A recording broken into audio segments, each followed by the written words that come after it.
Hi, everyone. I hope this finds each of you so very well. I'm speaking to you from my studio in West Orange, New Jersey. Very happy to be welcoming author, grief coach, and life transition coach Cindy Baumann, who has 4 adult sons, one of whom is on the other side. Cindy is married and will be speaking to us today from Tomahawk, Wisconsin. During the 25 years Cindy co-owned and grew a multi-million-dollar marketing firm, she received numerous professional and volunteer awards and a nomination for the Athena Award, which celebrates leaders for their professional excellence, community service, and for actively assisting women in attainment of their highest potential. Cindy is also the author of a recently released poignant memoir titled Grief Warrior, a journey of hope and courage to the other side of traumatic loss. In it, she describes her gut-wrenching grief after the loss of her son, Shaun, the incredibly courageous healing path she chose, and the inspiring transformation, rebirth, hope, and peace that ensued. I'm looking forward to talking with Cindy about her memoir, Grief Warrior, the multiple traumas she went through that taught her resilience, the different therapies and techniques she used to heal, her new coaching career, and more for what is surely going to be an inspiring and unforgettable interview.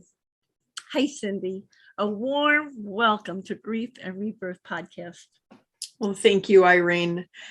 I have listened to so many of your podcasts, and it's such an honor to be a guest on your show today. So thank you so much for having me. Thank you. Thank you. That means so much. So let's get everybody to know you the way I sort of know you now. So how about starting with your journey from Midwest farm girl with 4 siblings to a rising executive to a fast-track life to a screeching halt in 2007 when Shaun passed? Well, I grew up in this little tiny town in north central Wisconsin. And like I mentioned in my book, the population never was over 300, even during a baby boom. How? And I had 3 sisters and a brother. We had 1 bathroom in our house. So getting ready for school was always fun, fighting for the bathroom. And we grew up Catholic, so very traditional, religion. We went to church every Sunday. We had CCD class every Wednesday.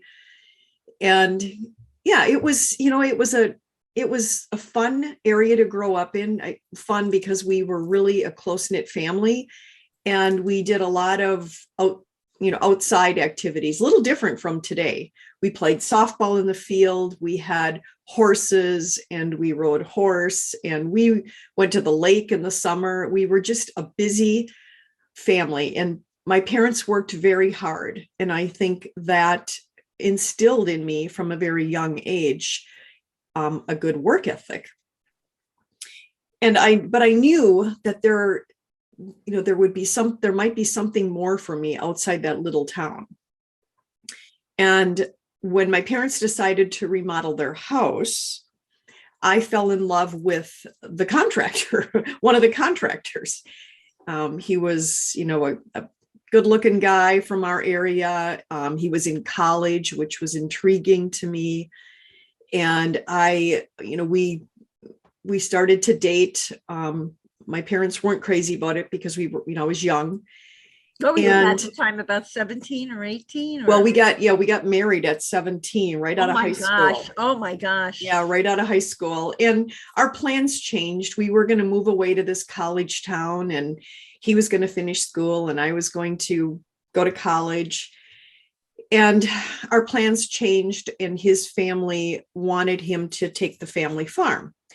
So he felt that was kind of his duty to do so. And so, my little glimmer of leaving that little town kind of went away for a while. But, I guess I thought, well, we'll make the best of it. Well, we had multiple things in our relationship that we had to deal with.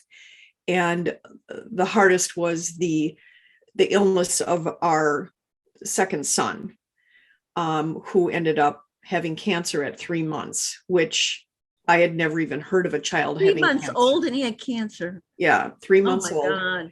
And we were, I was visiting my family, and my mom looked into his eyes and said, Cindy, do you know that Shaun's pupil on one eye is only, half the size of the other? And I'm like, no. So we took him in, and they were checking for fluid on the brain. And to make a long story short, they sent me to this hospital where I was like, ooh, only really sick people go to this hospital. But I had no clue what they were looking for. And they did a chest x-ray and said there was a growth in his chest. And I'm like, okay, well, remove it. And again, they still didn't say anything to me. So we went through like 2 weeks of testing, all kinds of different scans and just everything. And it wasn't until they did a bone marrow biopsy where I was like, bone marrow biopsy? That sounds to me like cancer. And then the doctor said, yes, we are suspecting this to be a malignant tumor. At 3 months old. And I just couldn't get my arms around that. I didn't know any children that have had cancer, and any adult that I knew had died. So it was just the start of our journey of just this challenging illness, which isolated us from the world for a very long time. How heart-wrenching for you. Oh, traumatic for you. Yes, it was really hard for both of us. And we did the best we could.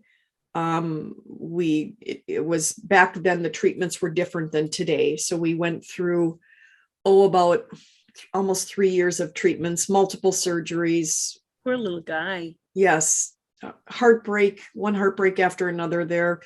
But he was such an amazing kid. And he never, even growing up afterwards, he never had the woe is me, why did I have to go through this in my life attitude. And when we ended up beating the odds, which I talk about in the book, I go through more detail, obviously, in my book about this, but we beat all the odds, and he grew up to be this amazing young man who wanted to become a doctor. And well, obviously, because he'd been surrounded by doctors who helped him. That right. That would make a lot of sense. Mm-hmm. And you also, while you were doing all of this, you had this amazing, vibrant career. Not at that time. At that point, I was just trying to take care of my child, and we had a farm. So I had to kind of learn how to farm. My grandparents farmed when we were little, and that's a life I really didn't want, but I jumped in, I figured it out, I helped and did what I could. But it was after the illness was over, when our marriage from the illness crumbled. And really, honestly, back then, I wish they would have really offered professional help, because we needed help. You were babies, and then you had a baby who was sick. Right. We didn't know how to navigate that illness.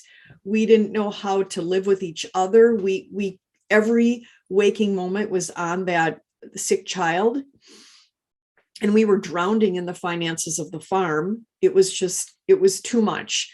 So when we got through the illness, our marriage crumbled, divorced.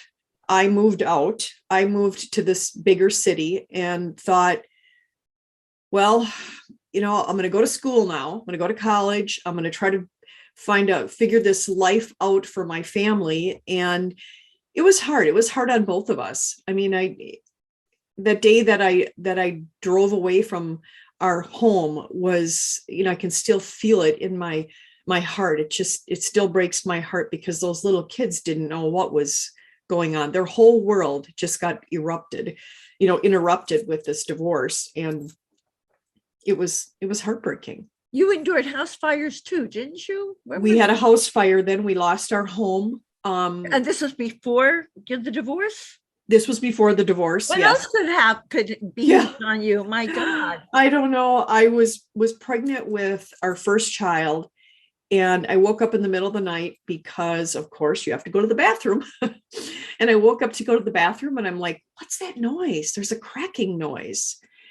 And I woke up my husband and he ran downstairs because we had burned wood, and he checked the wood stove and everything was fine. He came back upstairs and he got back in bed, and I'm like, no, wait, I still hear it. It's coming from upstairs. So he went to open, we had like a staircase up above our room.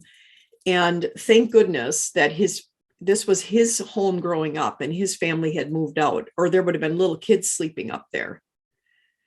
And he opened the door and smoke just billowed out. Oh my God. And I tried to call the fire department and our phone was dead. So I ran to the barn to try to call, and I couldn't get through. And I called my mom.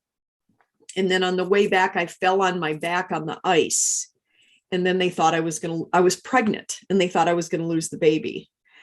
And it was, I didn't lose the baby, but that was just, there was just one thing after the other that kind of happened to us. And you don't even really kind of take time to kind of deal with all these things that you're suffering from. You just kind of stuff them. So each trauma was just kind of stuffed. And I would learn later in my life that those had to be dealt with. I would say so. And then also later in your life, before we even get to what happened with Shaun, also later in your life, you had cancer yourself, didn't you? I did. Yes. After we lost Shaun, it was about 2 years in, and I was diagnosed with breast cancer. And I actually believed that I willed it to myself, because after losing him, I just wanted to die. I couldn't handle the pain in my heart, and I just wanted to die. So when I ended up with breast cancer, body-mind connection. Yeah, I thought, this is my ticket out. This is it. Yay. Well, then after going through all the tests, I found out that it was caught early. And now I was a little angry because it was something that I had to deal with.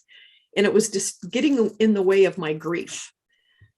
So we went through a variety of different options there. And finally, I made a choice that would kind of was right for me at the time, because I couldn't deal with grief and breast cancer. And I had to check one of them off my list, and the grief wasn't going anywhere. So I had gone through a double mastectomy to rid the cancer from my body. Wow. Now you talk about in the book, and we haven't even started with the main event that happened to Cindy, but you talk about in the book that all of these challenges strengthened you and taught you about resilience. You want to tell us a little bit about that? Well, yes. So first of all, back to the breast cancer, I believe that in addition to, I wanted to check out, but I believe God also wanted me to realize that I did want to live. That I did want to live. And I think the resilience in me came from little on, and going through all the different things in my life. I was always taught you're going to make the best of it. Optimistic, glass is half full. And I was able to do that with everything. I mean, the illness, I cried myself to sleep every single night. And I know we'll talk a little bit about that later. But I cried myself to sleep every single night, just begging to keep my child. And I was able to keep him. And the fire, that was devastating. But we all had our lives. We were all living. We all had each other after the fire. And then going through the breast cancer, and then another house fire. I lost another house. What are the chances in a fire? God. It was just going through all these different setbacks in my life that I think I developed resilience until I lost my son. And at that point, when I lost my son, in fact, back up a little bit, my counselor even said that I just resilience is the word that he described to me, as I was resilient. And then when I lost my son, I describe it as having this box stuffed with all these traumas high up on a shelf in my closet. You hadn't dealt with them yet? Nope, they're all up there. I thought I dealt with them. They're all up there. And then when I lost my son, boom, they came down, hit me in the head, and I had to unpack that box and deal with every little thing inside, from my failed marriage, from the cancer of my son that I just kept marching forward through, even though I cried myself to sleep, from the house fires, from this, the things that we lost in those fires, the security that I lost, the fear that I gained, to the loss of my son, which more fear, anxiety, PTSD. So I had to deal with all of those things before I could start to heal from that loss. It's a really great, the word I'm saying is it's such a great example for people about how you just can't if you compartmentalize all your issues and problems and challenges, eventually one day, yes, surprise, we're still here, and they trip you up in ways that you don't even have any idea, which is why what you're doing now as a coach is so wonderful to help people. And I have to say, honestly, I don't know how I would have gotten through my grief without a life transition coach too, but we are ahead of ourselves. So let's talk about Shaun. Tell us about this beautiful person, your son, Shaun, your relationship with him, and the way you bonded with him, and the night God visited you with a message about him, and then move into his tragic death that left you with PTSD. Oh, well, I love talking about Shaun. Sometimes it's hard, but I love talking about him. He sounded like, when I read the book, just a beautiful human being. He was a beautiful soul. And I thought about that a lot after I lost him, even more. But he was kind. He was compassionate. He was always there to help somebody. He would come home from college and he would help his brothers with whatever they had. This is your second marriage, right? This is right. My second marriage. Yes. Yes. I had 2 more boys. So with a total of 4 boys. And my older 2, Ryan and Shaun, were like 11 years older than my younger 2. So there was quite an age difference, but those older boys just loved the little boys. And he would come home from college and just be that, they all looked up to him. He was that glue, I always said, in the family, and he would be the one they would go to for help, because he would never say, oh, go figure that out, or I'm too busy for you. And if I needed to do something like pick out a new comfort or something even silly, he would never like make fun of me or say, oh, Mom, you can do that yourself. He would come with me. And, I loved the relationship we had. And of course, it started with, it had to have its roots in how close you were when he was sick. Yes. I mean, I remember when he was ill, I literally, to calm him, I would sleep in the crib with him at the hospital. And when they would come every morning to draw blood, I remember a couple times them saying, which one is it? Because we were so entwined and, tucked into each other, but it was the only thing that would comfort him, just that closeness. So yes, it started way back then. And we just had this bond that continued to grow as he was an adult.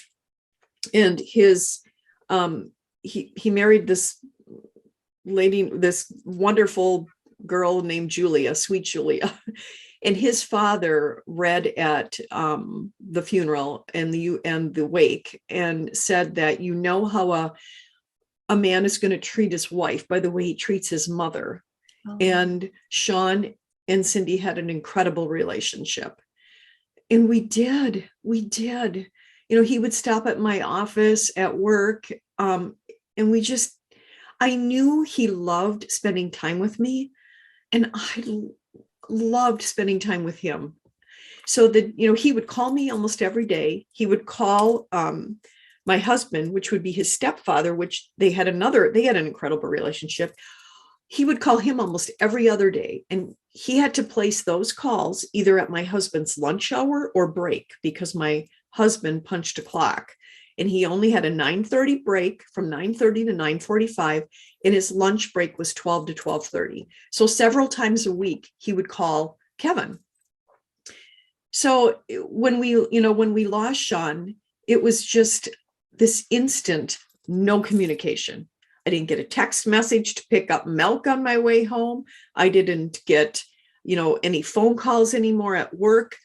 And just everything just kind of stopped. And that was so difficult. But then I thought, it took me a long time to get to this point, but I did think back to when Shaun was ill, and back to me crying myself to sleep every night. And in the middle of the night, one night, as I was crying myself to sleep, like I did every night, and my poor husband did not know what to say or do, in the middle of the night, something woke me. And I will never forget this feeling. And I've prayed for this to happen again to me. But something woke me, and there was something in my room that I couldn't see, I couldn't hear, but I could feel. And yet there was this telepathic message that I received. And I believe, it was God. And God said to me, oh, well, I should back up a minute and explain where we were at in the treatment, because Shaun had finished his chemotherapy. And now that the chemotherapy was gone, I was afraid that nothing was keeping the monster of cancer away. So now my fears turned into, what are we going to do to keep this away? Right. So I cried and cried and could not find peace in my heart anywhere. And that night when God visited me, he said, everything is going to be okay. And he repeated it. Everything is going to be okay. It was just so soft. And from that day forward, I had peace in my heart. I knew I wasn't going to lose him to that disease. And then when I lost him. So tell us about how you lost him. Oh. Such a tragic way for that to happen. Oh. So he had been in college and he was studying for medical school. He had just gotten married in August to Julia, which we loved Julia and her family.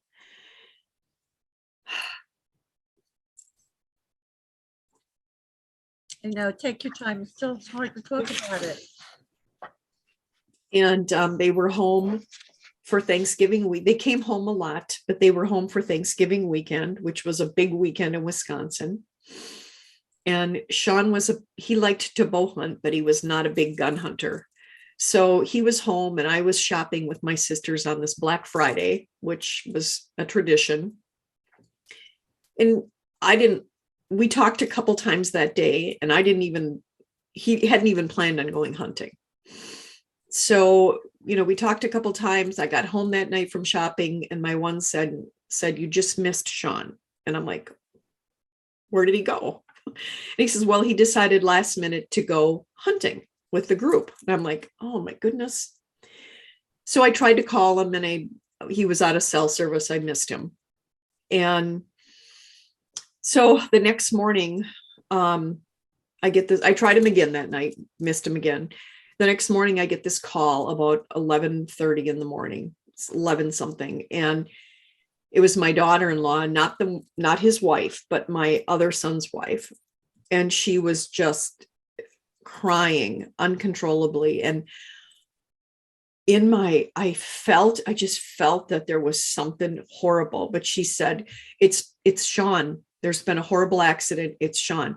I didn't even want to know, because inside I just had this horrible feeling. And she told me that they were airlifting him to this hospital. And this was to this hospital that saved his life as a child. Wow. Wow. Wow. Wow. So, all of these years later, when he's completely healthy, he has beat all the odds. He was going to med school. He was married to this beautiful girl. Inside and out, she was a beautiful girl. So we head to the hospital, and my one son, who just got his driver's license, drove us. So I was in the front seat. Julia and her mother were in the back seat, and there were more family members following in a car. And we get there, and on the way there, this was another profound experience. But on the way there, I was just sobbing so hard. And it was a gray, dreary day in Wisconsin. We have a lot of those up here. And all of a sudden, we lived in Wausau, Wisconsin. And the drive was about a 45-minute drive. And all of a sudden, out of the corner of my eye, I catch this beam of sun breaking through the clouds. Wow. And it was so bright that it caught my attention. And I immediately felt that I was losing my son, even though I had no idea what had happened. I mean, I knew there was an accident, but he could have been shot in the leg. He could have been shot in the arm. Right. I didn't know. And we get to the hospital, and we're just waiting and waiting. And he doesn't arrive. They're supposed to airlift him. He doesn't arrive. I am just breaking down, and the chaplain is telling me to calm down. And I'm like, calm down? How can I calm down? And I said, call, he's supposed to be coming. So then all of a sudden they direct us to this tiny little room. She walks in, the chaplain walks in and just says, your son's not coming. He didn't make it. Oh my God. She just blurted it out. And we fell to the floor and could not believe what we just heard.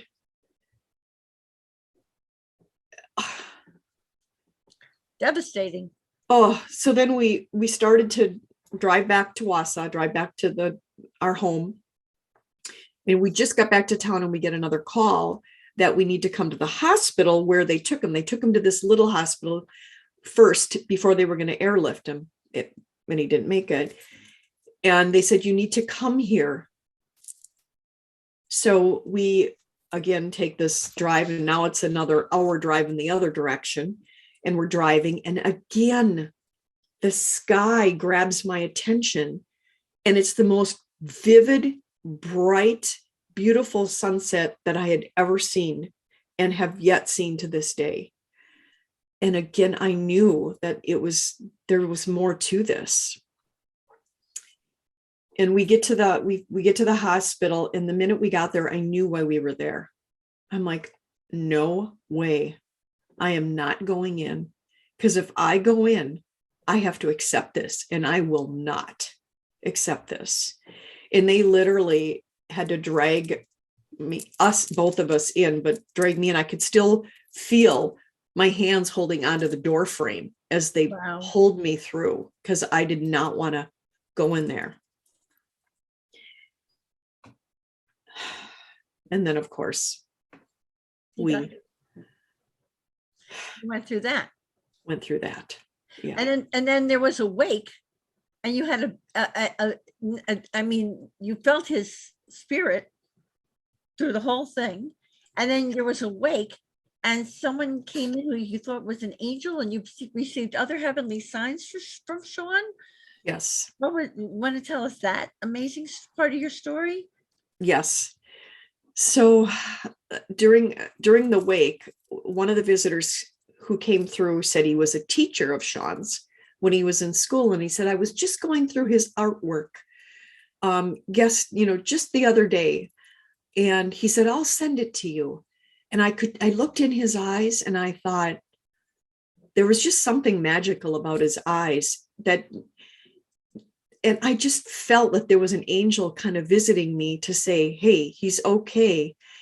And I never got that artwork, but I didn't expect that artwork, because I just felt that it was not really his teacher. It was a You heavenly had a visitation. angel. Yes, visiting me. And, there were numerous things that happened after, right after I explained this in the book, where I could feel like my heart literally shaking, like inside. Like a vibration? Like Yes. a vibration? Yes, it was a vibration. Like it I was get that shaking. from my husband sometimes. I get a vibration. Do you in my really? heart. Yes. Oh, Yes. it's hard to explain that. Yeah. Not everybody gets that, and people are like, what? But it felt like he was shaking me, saying, Mom, it's okay. It's okay. I'm here. I'm here. I'm here. It's okay. And I had these little blue angels that somebody gifted me, and they were in my room, and they were turned on in my room. And I was having such a hard time. I was crying and crying and crying. And those angels kept getting brighter and brighter. And the harder I cried, the brighter those angels got, until my whole room was like covered in this beautiful blue light. Wow. And then for weeks after that, those angels would like appear. They would light up in the middle of the day. And I thought the kids were doing it, but they weren't. And it was just like, I would look at those and go, he's trying to tell me that he Mom, I'm is here. here. I'm here. I'm here. Yes. Yes. And I had these pennies in the strange places. And the biggest thing that happens to this day with the pennies is the numbers. Like just before we started our call today, or just as we were starting our call, I had this 111 on my phone. Wow. So I have 111 and I have 1111. Those are the two things. And I always know when I get that it is my son. And I thank him. The angels are with us. He sounds like he's such a stellar, gorgeous, beautiful soul. I mean, you really fall in love with him from reading your book. And I know this interview is about you, but just to add a touch of levity, when my husband first passed, he was an avid Monday Night Football fan. And every night for the first 3 months or 4 months after he died, Monday Night Football would magically click on my TV, stay on for about 15 or 20 minutes, and then click off. Wow. I didn't touch it. I didn't go near it. And I knew, just like with Shaun, but Saul in his cheeky way was saying, hey, honey, I'm still here. I'm still watching Monday Night Football. I'm right here. Wow, that's a cool story. Thank you for sharing that. You're welcome. So, they really do come through with the flavor of who they are, with things you can recognize. But I really also want to go to how this horribly sad time you went through, which I completely understand, and you weren't able to function. You actually had suicidal thoughts, and you even attempted suicide. Could you tell us about that wrenching time in your life? That was, wow. How much into the grieving was that when that happened to you? How long had it been gone? Well, the first time was within that first year. And that's when I was kind of sitting at work. Everybody was gone. And, I kind of looked over, and I had like a scissors and a letter opener by my desk. And I thought, boy, it wouldn't take long. I looked down at my wrist and I thought it wouldn't take long. And this would be the best place, because then my kids wouldn't find me. That was my concern. My kids wouldn't find me. And it was just really hard to find a reason to go on living, even though I had family. People think this is selfish and they don't understand. And you can't understand until you feel this pain in your heart. I loved all of my children, but the pain was so great in my heart. It was unbearable. It was unbearable. I wanted to run away from it. Mm-hmm. And the second time, then of course I had this big bathtub at home. I thought about, could I hold myself under long enough to just drown? So these were all things in my mind. And then the other attempt was several years. I hate to admit that it was several years later, but it was. Yeah, but in a way, it's good that you admit it because people know it's a process and it takes time. And what it did was it got you into healing. So we're going to talk about that too. So Right. tell It us is a about that. process. It And is. yes, and it does take time, and everybody's journey is different. Mhm. So my husband and my kids were gone on this fishing trip. So I was alone and I was having a really hard day. And I looked out the window and I thought, oh, man, I don't know if I can keep doing this. I'm not good for my family right now because I live with so much fear and anxiety. I make everybody's life around me miserable. And I'm not happy with myself, and I just want to escape this pain. So I still do. I still wear lots of bracelets, but I wore more than on my wrist. And I looked down and the pain was so great in my heart. And I grabbed a knife and I had a hard time writing about this. And I wrote about it. I took it out. Very heart wrenching, but I think it's important because it shows how you were at the bottom. You couldn't go further. Right. And then, but what did you do with all of that? You didn't stay stuck. That motivated you to start your healing path. Yeah. Bring us to where we are today. So, right. And I started cutting and cutting and right on your wrist. Right on my wrist. And first of all, I understand how you read about people who do that. I wanted the pain to come from my heart down here on my wrist. I wanted it to hurt someplace else. And then I just wanted to end it. And I was cutting and cutting. And finally the blood was kind of really starting to drip onto the floor.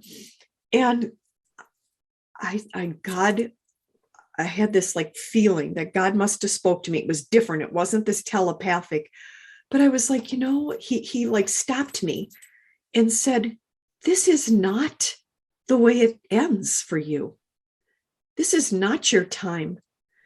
And I realized then, how would my kids feel that I loved them less?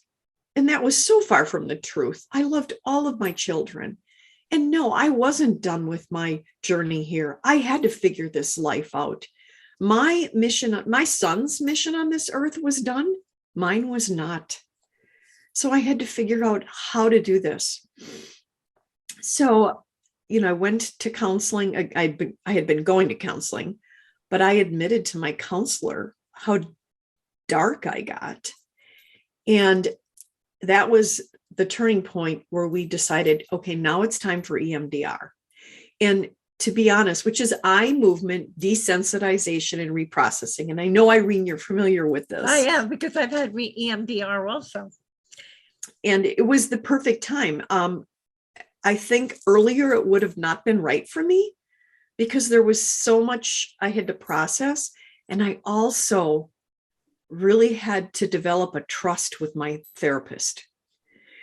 So when we went into EMDR, and I'll explain a little bit about this. But it is, yeah. Yeah. So the therapist he didn't want to bring me or start me with the loss of my son. He wanted to start me with the one of the fires. Right. The minor challenges that would have killed anyone else. He wanted to start you there before we went to the major. Right. Right. Right. He said, let's poke a hole in the balloon. That's how he described it. So we started with the fire, and he would bring me to a point where, and we started with the most recent fire first, and that just kept bringing Shaun up because he was in that situation.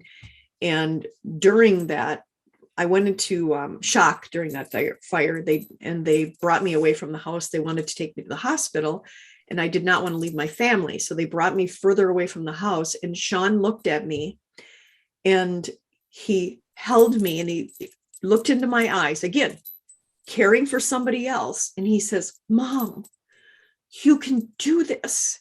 You've been through worse. And I knew he could tell me that because he knew I'd been through his illness with him. And he said, you can do this, Mom. How old was he at that time? Oh, This was just a few years before he died. So he was in his Wow. 20s. Wow, what a beautiful, beautiful soul. Yeah. And it was just, yeah, it was, so it brought me back to him again through this. And I found out later that I processed EMDR like a creative, not like an engineer, because I jumped all over the place. And so he would bring you to this low point, my counselor would, and then where I developed or had my very first panic attack. And then he would have me focus on this bar of lights with my eyes. I would follow these lights back and forth and back and forth and back and forth. And I would try to stay with that memory throughout the process. And then sometimes it would get a little too overwhelming. And then he would, stop me, bring me back to a happy thought and calm me down. But this EMDR is I'm not going to get into what it all does to you and how it feels, because I talk about that in my book. Right. Which is worth, by the way, everyone, it's really worth getting Cindy's book, because you can learn a lot about these different modalities by reading her book. It's very educational that way. Very helpful. Thank you. Thank you. And I go through all of my different EMDR therapies, what it was like, what it felt like, what physical experience I had. But, and I wanted to give up. I wanted to give up on it. And after that first one, I was just literally sick to my stomach. It's intense. It's intense. It is. I had no idea it was like that. Exhausting. I felt like I did a huge workout, ran a marathon. Every part of my body hurt. And it was like the grief and the trauma is like trying to crawl out of your body. Right. So the next day, my counselor called me to check on me. And I'm like, I am not coming back.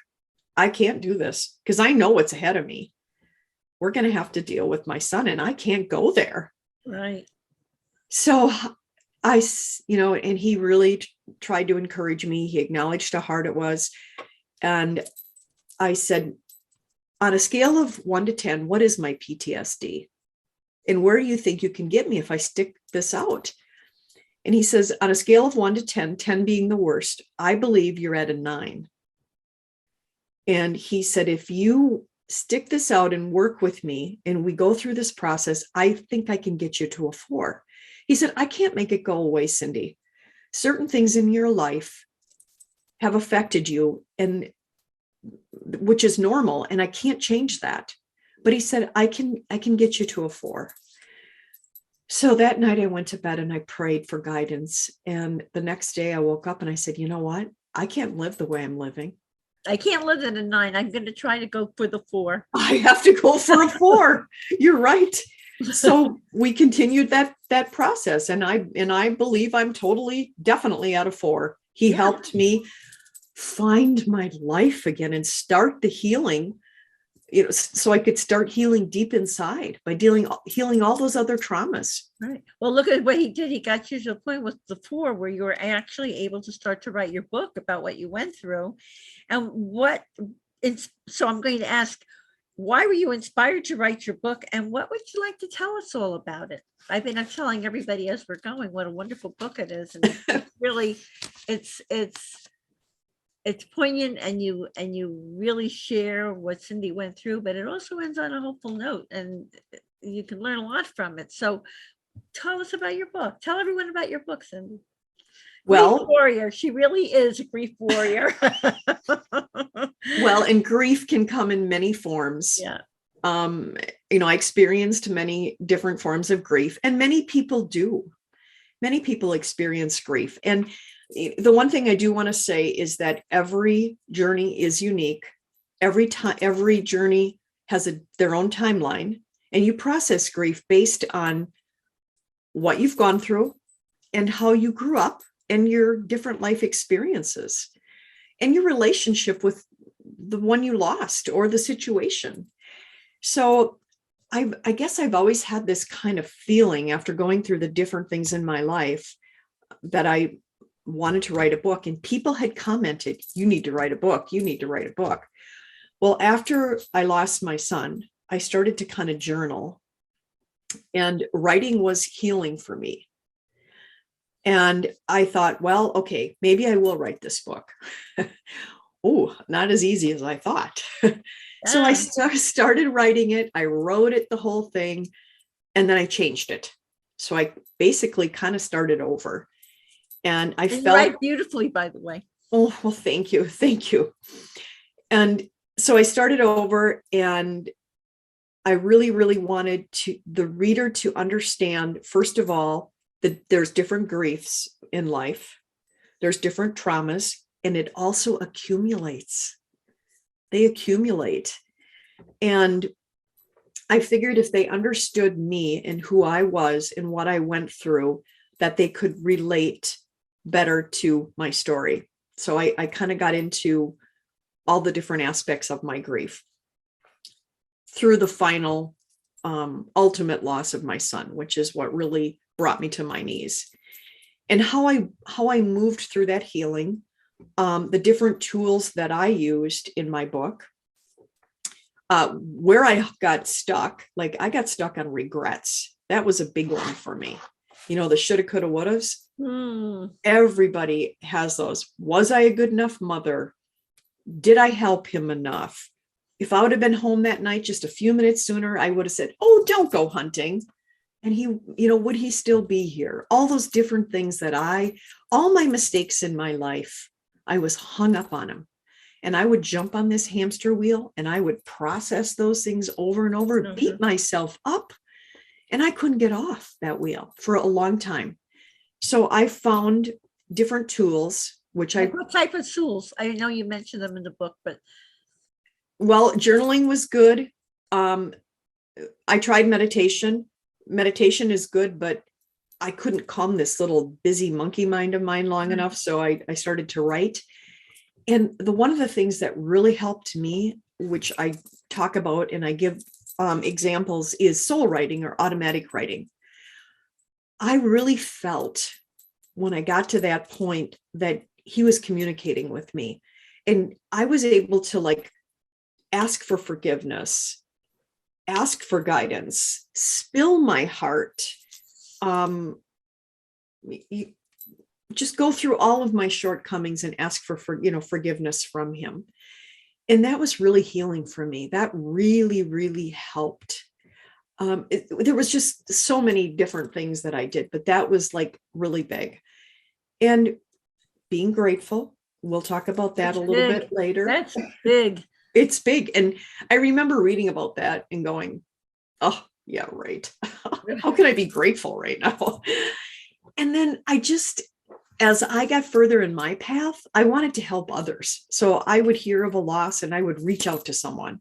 And to this day, there's nothing more satisfying than knowing that I helped someone, because I feel that all these things weren't just placed in my path, that there was a reason. Even though I don't like to believe there was a reason for my son's loss, I still struggle with that one. But I believe I was supposed to learn from something from all the different traumas and share with others. So that was my reason for writing the book. And I hope that people, when they go through the book and they get to the other side, when they cross the river of grief, they will have found inspiration and many tools to help them on their journey. They will find it. And I think they'll find hope that no matter what they're going through, that they too can move through it. If you were able to move through what you moved through, that they can too. It's really uplifting when you see what you did. So since you know what it's like to hit rock bottom, and we're talking to people who have, many of them have hit rock bottom, and you're so deeply passionate about sharing all these tools you discovered for coping and thriving in life, and you talk about them in your book. Could you describe your individual and group grief support sessions that help people navigate their pain, explore helpful coping tools, and find ways to heal? What a great coach you would be for somebody who's going through this, because you've already tried it all yourself. You know it works. You know the possibilities. So what would you like to tell us about all of this? And do you do it online? Do you do it in person? How do you? Okay, gosh, where do I start with this one? This is a great question. I do it mainly over the phone. I would offer Zoom, but most people are comfortable at least just starting with a phone call, because some people aren't comfortable with allowing their emotions to flow, which of course we talk about that, and that is hugely important for people to heal. They have to completely feel and allow themselves to feel to heal. They have to cry.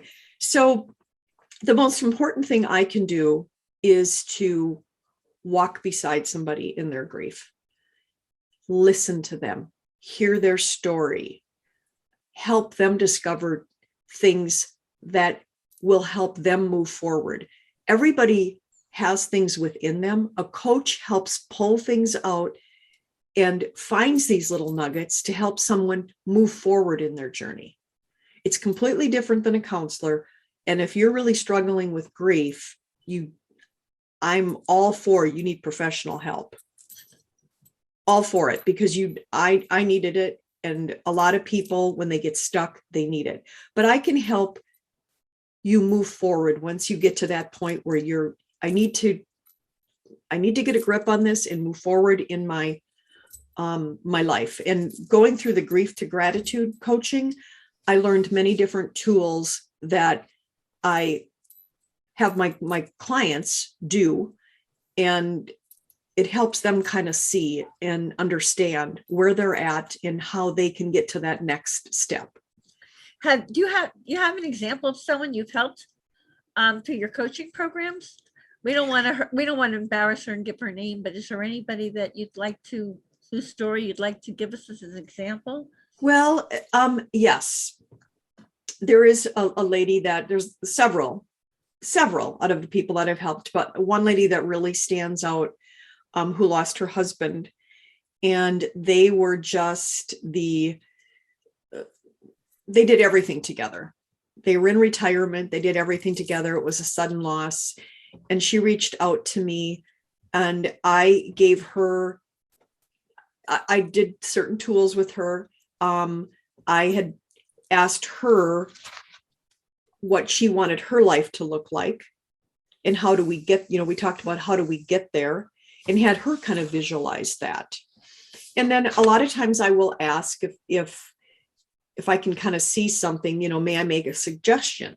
And then I will make a suggestion. Well, she had sent me so many great emails afterwards on how I helped her so immensely move forward and just find that joy again in her life. So that just melted my heart, just to be able to help her. Yes, just to be able to help her. And and every situation is a little bit different, but ultimately you want to have them see that their life can be full of joy again. Well, you and I are perfect examples of that, right? Right. I was telling you before with all that I went through and how much I'm enjoying my grandchildren now and all of that. But the other part about it is that when you do your healing work and you move through it, it's not just about you, it's all the people in your life who it helps. Right. And you're a role model for them, and you're inspiring them also.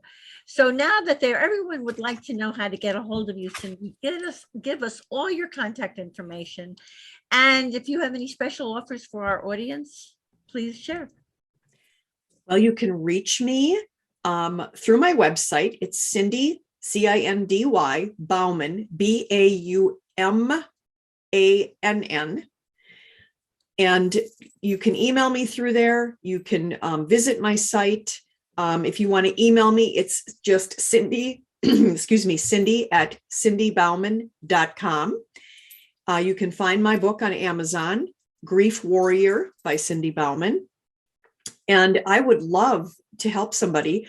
I will offer a 15% discount, and there will be a link in this podcast where you can receive a 15% discount on coaching services if you mention the Grief and Rebirth podcast, or that the code would be Grief and Rebirth.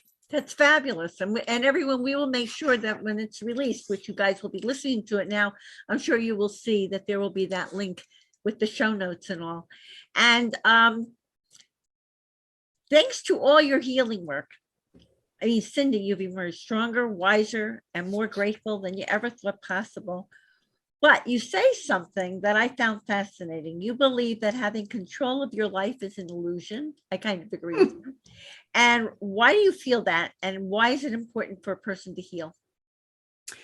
Control. Oh, I thought I was in control. In fact, I remember a client of mine told me, you're kind of a control freak, aren't you? I thought I could, if I worried enough about things or planned enough, I could control it. When I lost my son, I found out I have zero control. I have no control. I have to have faith. I have to, believe.